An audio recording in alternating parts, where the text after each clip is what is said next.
জিলা সভাপতি, সাধাৰণ সম্পাদক আৰ নবনিৰ্বাচিত বগলিবাড়ি মাহমায়া ইব্ৰাহিমপুৰ আঞ্চলিক কমিটিৰ কৰ্মকৰ্তাসকল আৰু সাধন আপোনালোকৰ আগ্ৰহ আৰু আপোনালোকৰ প্ৰচেষ্টা দেখি ভাল পাইছোঁ। আপোনালোকৰ নতুন এবিএমচি বগলিবাড়ি মাহমায়া আঞ্চলিক কমিটি গঠন হ'ল। এতিয়া কিছুমানে পদবী পাইছে, কিছুমানে পোৱা নাই। সকলোৱে মিলিজুলি এই এবিএমচিৰ উদ্দেশ্য লক্ষ্য সাফল্যমণ্ডিত কৰাৰ কাৰণে, নিজৰ জীৱন উৎসৰ্গা কৰাৰ কাৰণে আপোনালোকে চেষ্টা কৰিব লাগিব। আপোনালোকৰ বহুত কৰিবলগীয়া কাম আছে। আমাৰ BTC এলেকাত সৰ্বাংগীন উন্নতিৰ কাৰণে আপোনালোকে প্ৰশাসনক সহায় কৰিব লাগিব। আমাৰ BTC প্ৰশাসনে যি শান্তি ৰক্ষাৰ কাৰণে, আইন শৃংখলা ৰক্ষা কৰাৰ কাৰণে আৰু ভাষা ধৰ্ম নিৰ্বিশেষে সকলো জনগোষ্ঠীৰ উন্নয়নৰ কাৰণে আমাৰ চৰকাৰ বা BTC প্ৰশাসনে যিবিলাক কাম কাজ কৰিব, সেইবিলাক কাম কাজত আমি সহায় কৰিম, আপোনালোকে সহায় কৰিব। তাৰপিছত যিবিলাক অন্যায় হয়, বিশেষ কৰি আমাৰ ভাষিক সংখ্যালঘু আৰু ধৰ্মীয় সংখ্যালঘু মানুহৰ ওপৰত ব্যক্তিগতভাৱেই হওক বা সমূহীয়াভাৱেই হওক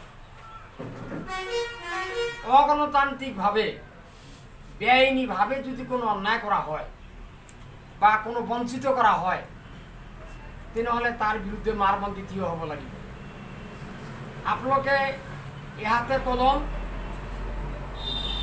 আনহাতে সংগঠনৰ ঝাণ্ডা, এবিএমচিৰ পতাকাখন এহাতত ল'ব লাগিব আৰু অন্য হাতত কলম ল'ব লাগিব। অৰ্থাৎ নিজে যিজনে যি ক্লাছত পঢ়ি থাকে, কলেজতে হওক বা হাইস্কুলতে হওক, নিজৰ পঢ়া শুনা সঠিকভাৱে কৰিব লাগিব। অন্যহাতে এবিএমচিক জোৰদাৰ কৰাৰ কাৰণে, এবিএমচিক জোৰদাৰ কৰি এই জাতিটোক, ভাষিক সংখ্যালঘু আৰু ধৰ্মীয় সংখ্যালঘু সকলো জনগণক আগবঢ়াই লৈ যোৱাৰ কাৰণে ভাৰতৰ সংবিধানৰ ভিতৰত থাকি গণতান্ত্ৰিক অধিকাৰ কাৰ্যকৰী কৰি যিখিনি কৰিব লাগে আপোনালোকে সেইবিলাক কাম আপোনালোকে কৰিব লাগিব। আপোনালোকক কৰিবলগীয়া বহুত কাম আছে। মই এটা উদাহৰণস্বৰূপে এটা কথা ক'ম যে আমাৰ প্ৰশাসন, আমাৰ গভৰ্ণমেণ্টৰ তিনিটা অংগ আছে। এটা হ'ল জুডিচিয়াৰী, এটা হ'ল এক্সিকিউটিভ আৰু এটা হ'ল লেজিসলেচাৰ। বিধানমণ্ডল এটা বিধানমণ্ডল আৰু এটা হ'ল এক্সিকিউটিভ কাৰ্যবাহী আৰু এটা হ'ল জুডিচিয়াৰী ন্যায়ালয়। তিনিটা অংগ আছে আমাৰ চৰকাৰৰ, ভাৰত চৰকাৰৰ, অসম চৰকাৰৰ, BTC চৰকাৰৰ তিনিটা অংগ। এটা অংগ হ'ল মন্ত্ৰীৰ পৰা আৰম্ভ কৰি চকীদাৰলৈকে যিমানবিলাক অফিচাৰ আছে কাৰ্যকৰে, তেওঁলোকে কাৰ্যবাহী, তেওঁলোকে সংবিধানৰ ভিতৰত থাকি কাম কাজ কৰিব লাগিব। আৰু এটা হ'ল বিধানমণ্ডল, যিসকলে আইন বনায়। আমাৰ BTC প্ৰশাসনত BTC আছে, স্বায়ত্ত শাসন। আমাৰ চিফ হ'ল হাগ্ৰামা মহিলাৰীদেৱ, তেওঁৰ নেতৃত্বত এটা বিধানমণ্ডল আছে, তেওঁলোকে আইন প্ৰণয়ন কৰে। অসমত বিধানসভা আছে, আইন প্ৰণয়ন কৰে। আৰু এই মন্ত্ৰী, MLA আৰু গভৰ্ণমেণ্টৰ যিবিলাক অফিচাৰ আছে, অফিচাৰসকলে আৰু বিধানসভাই, পাৰ্লামেণ্টে, স্বায়ত্ত শাসন পৰিষদে এওঁলোকে যিসকল আইন প্ৰণয়ন কৰে, কাম কাজ কৰে, সেই আইনবিলাক, কাম কাজবিলাক যাতে ভাৰতৰ সংবিধানৰ ভিতৰত হয়, অন্যায় নহয়, সঠিক হয়, তাক দেখার কারণে ন্যায়ালয় আছে, জুডিশিয়ারি। এটি 1 নম্বর। সবের উপর পার্লামেন্টে যদি একটা বেআইনি আইন পাস করে, সংবিধান বিরোধী আইন পাস করে, একটু সুপ্রিম কোর্টে বাতিল করে দিব পারে। মই আপোনালোকক আজিৰ সভাত যেহেতু APM-চুৰ জিলা সভাপতি আৰু সম্পাদক আছে, সভাপতিৰ ভাষণৰ ভিতৰতেই মই ব্যক্তিগত এটা কথা তেখেতসকলক মই অনুৰোধ দৃষ্টি আকৰ্ষণ কৰিব বিচাৰিছোঁ। শালবাৰী বজাৰত যেতিয়া কোনো বাৰীঘৰ নাছিল, তেতিয়া তাত মই বাৰী বনাইছোঁ, ঘৰ কৰিছোঁ। আৰু শালবাৰী বজাৰখন মই আৰু বছিৰ আহমেদ সৰকাৰ এতে মৃত্যু হয়েছে, আমি দুজনে নেতৃত্ব কৰে শালবাৰী বজারখন লগাইছোঁ।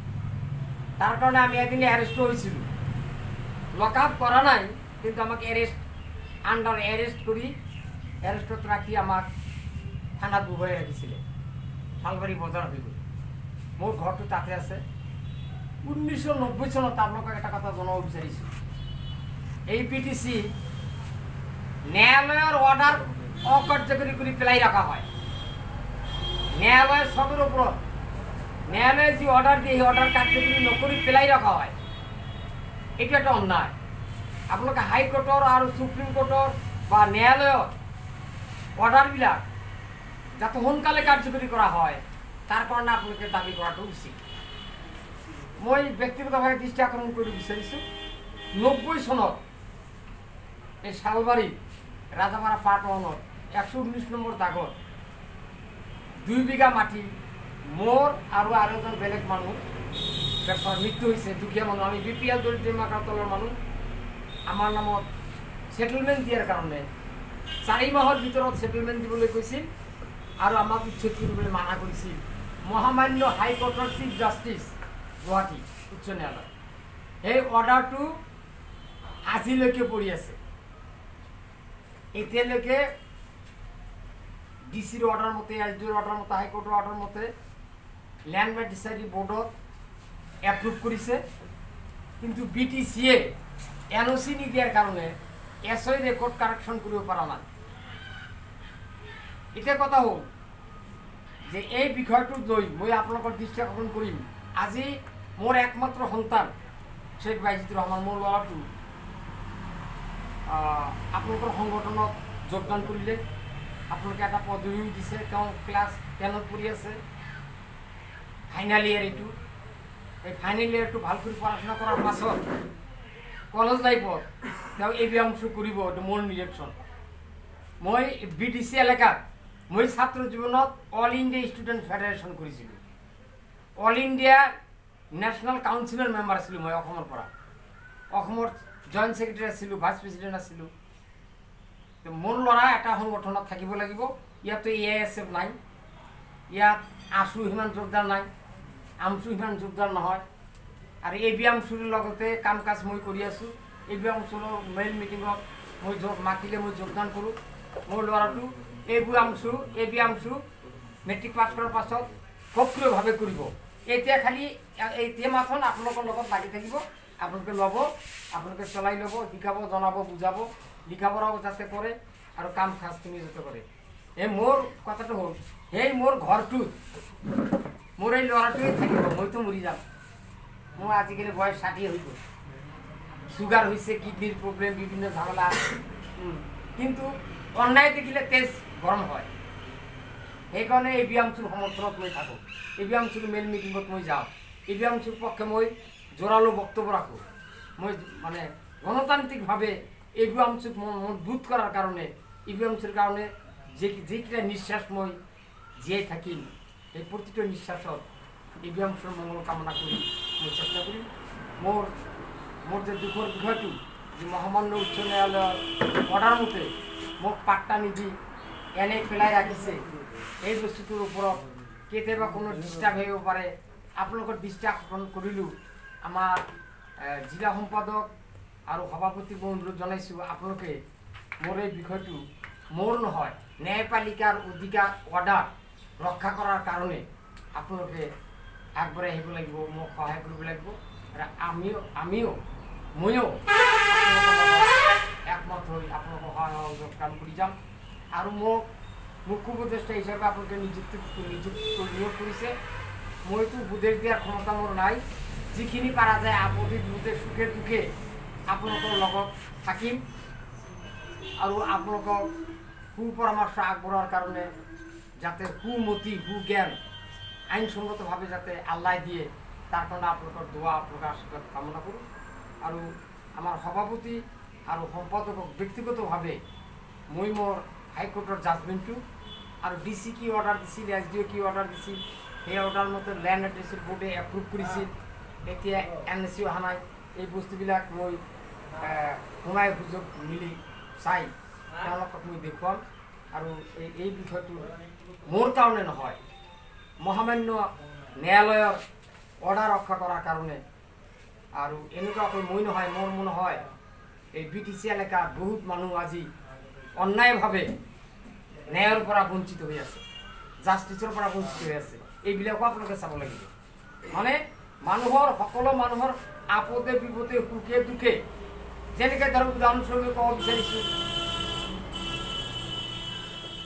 আমি কাগজ কলমে যে পাই আছোঁ, এই যে আমাক NRCৰ ক্ষেত্ৰত যাতে আমাৰ সাধাৰণ মানুহ যাতে হেৰাছমেণ্ট নহয়, তাৰ কাৰণে আপোনালোকে লক্ষ্য ৰাখিব লাগিব। আৰু কিছুমান মানুহক ভাৰতীয় নাগৰিকক বিদেশী সাজাই বিদেশী ন্যায়াধিকৰণৰ ট্ৰাইব্যুনেলত কেছ দিয়ে।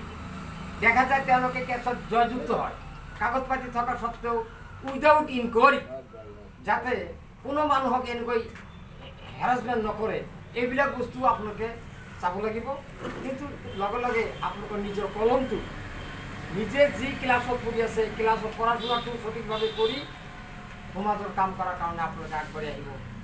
এইখিনি অনুৰোধ আপোনালোকক জনাই, গণতন্ত্ৰক ৰক্ষা কৰাৰ কাৰণে, ভাৰতবৰ্ষৰ সংবিধান ৰক্ষা কৰাৰ কাৰণে, সাংবিধানিক অধিকাৰ, ভাষা ধৰ্ম বৰ্ণ নিৰ্বিশেষে সকলো মানুহৰ সাংবিধানিক অধিকাৰ ৰক্ষা কৰাৰ কাৰণে আপোনালোকে জপিয়াই কৰিব বুলি, গণতান্ত্ৰিকভাৱে জপিয়াই কৰিব বুলি আশা ৰাখি মই সভাপতিৰ ভাষণ ইমানতে শেষ কৰিলোঁ। আৰু এই ভাষণত মাজত মোৰ ব্যক্তিগত অলপ কথা সোমাই দিছোঁ, তাৰ কাৰণে আপোনালোকৰ পৰা ক্ষমা বিচাৰিছোঁ আৰু আপোনালোকক সহায় বিচাৰিছোঁ। মই জীয়াই থাকিলেহে আপোনালোকক সহায় কৰিব পাৰিম। মোৰ ঘৰটো শালবাৰী বজাৰত থকালৈকেহে মই ABMCৰ লগত থাকিব পাৰিম। যদি ভাঙি দিয়ে, মহামান্য হাইকোৰ্টে ভাঙিবলৈ মানা কৰিছে, উচ্ছেদ কৰিবলৈ মানা কৰিছে। মোক উচ্ছেদ কৰিলে কোনো হুমকি দিয়া নাই, জাষ্ট জনাইছোঁ যে 4 মাহৰ ভিতৰত ছেটেলমেণ্ট দিয়াৰ কথা আছিল। 90-91 চনৰ ঘটনা। এতিয়ালৈকে তেওঁলোকে প্ৰগ্ৰাম চলাই আছে, প্ৰক্ৰিয়া মানে ক'লে আমি কাম কৰি আছোঁ। আমিতো হাইকোৰ্টক অৱমাননা কৰা নাই, কিন্তু কাম শেষ হোৱা নাই। এই ব্যক্তিগত কথাখিনি আপোনালোকক কৈছোঁ। গতিকে এতিয়া আপোনালোকক অভিনন্দন আৰু শুভেচ্ছা জ্ঞাপন কৰি আৰু আমাৰ ABMCৰ জিলা সম্পাদক সভাপতি মহোদয়ক ধন্যবাদ জ্ঞাপন কৰি মোৰ সভাপতি ভাষণ শেষ কৰিছোঁ। আৰু ইমানতে সভা ভংগ ঘোষণা কৰা হ'ল। ধন্যবাদ।